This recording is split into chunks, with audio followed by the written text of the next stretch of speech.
굉음과 함께 수백 발의 총탄을 쏟는다.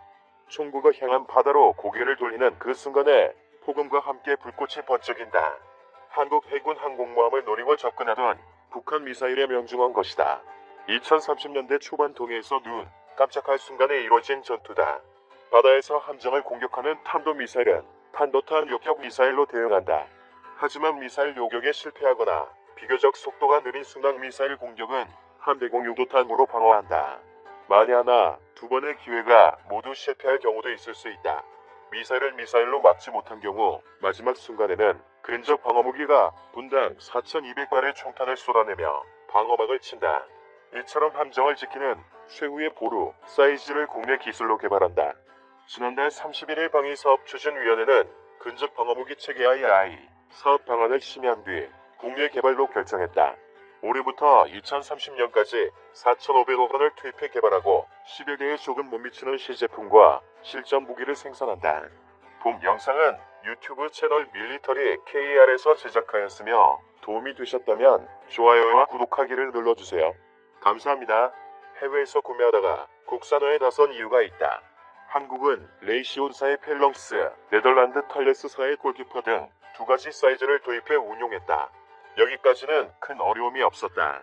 하지만 골키퍼가 단종된 이후 펠렁스만 도입했는데 최근 추가 물량 가격이 올라갔다. 펠렁스가 세계 시장을 독점하고 있어서다. 앞으로 해군 함정을 도입할 때마다 같은 고민을 반복해야 한다. 조만간 시작할 펠렁스 창정비도 어려운 상황이다.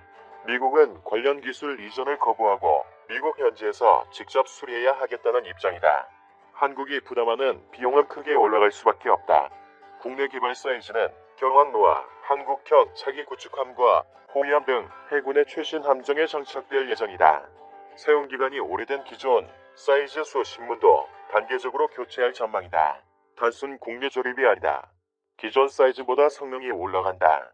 기존에는 아엽속 약 시속 1100km 미사일만 대응할 수 있었다.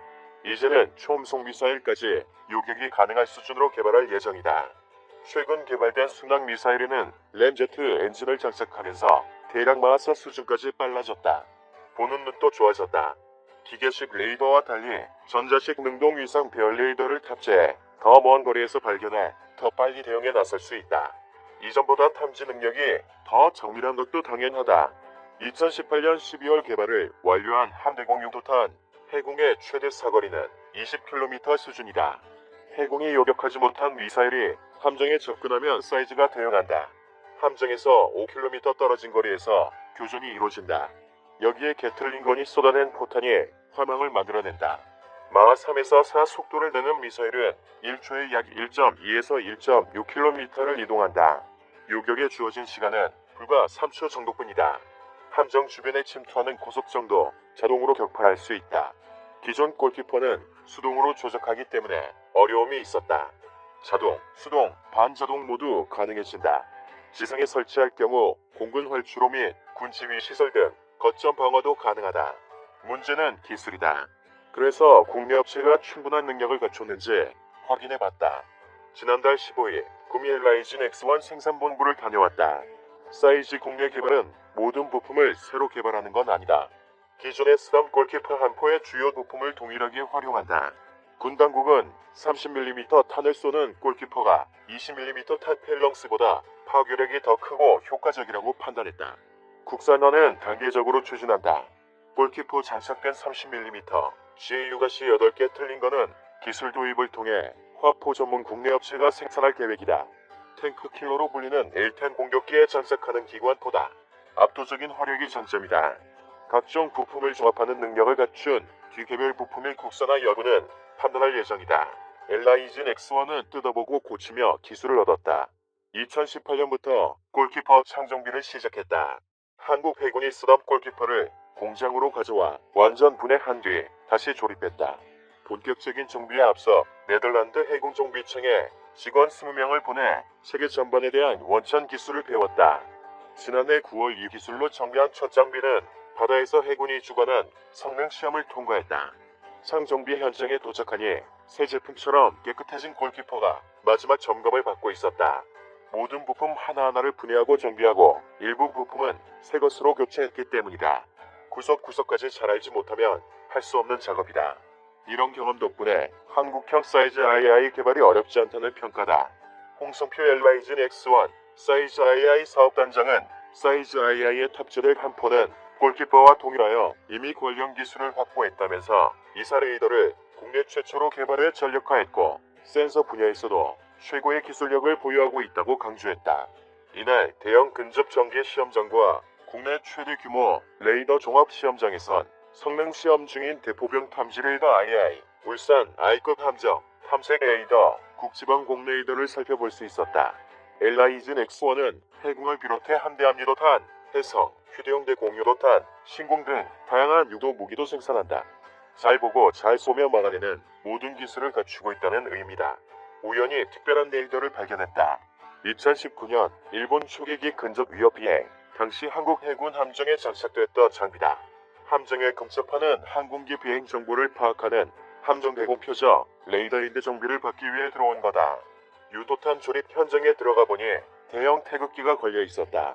방위산업 현장 근무자의 애국심이 느껴졌다.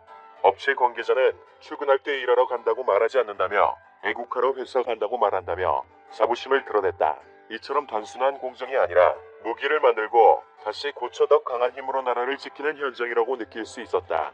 구미 생산본부 본관 옥상에는 대형 태극기가 펄럭인다. 현관 앞에는 한국전쟁 참전국 국기도 모두 걸려 있었다. 한국형 사이즈 개발 결정.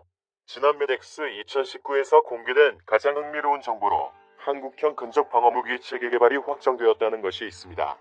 본 사업은 방위사업청 홈페이지에서 근접 방어무기 체계 II로 호칭되고 있으며 그 근황과 개발에 대한 내용이 공시되기도 했습니다.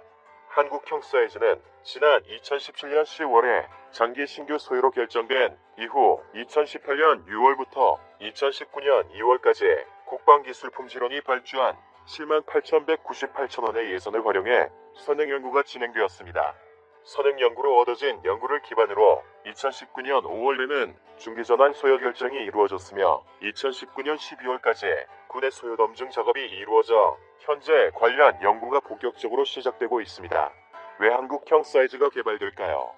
방위사업청이 한국형 사이즈 도입 사업을 결정한 것은 현재 한국 해군에게 펠렁스 블록범비를 공급하고 있는 미국 레이시온사가 그 도입 가격을 터무니없을 정도로 폭등시켰기 때문입니다. 한국 해군은 지난 2008년 5월 말 울산 I급 호위함의 근접 방어무기 체계 입찰에서 미국의 레이시온, 이제아난 펠렁스 블록범비 체계가 타일레스 네덜란드의 골키퍼 사이즈를 제치고 최종 선정하였습니다. 당시 한국은 무려 19세트의 골키퍼 사이즈를 도입하여 전 세계 골키퍼 도입량의 1/4를 사용하고 있던 상황이었기에 이것은 엄청난 쇼크이기도 했습니다.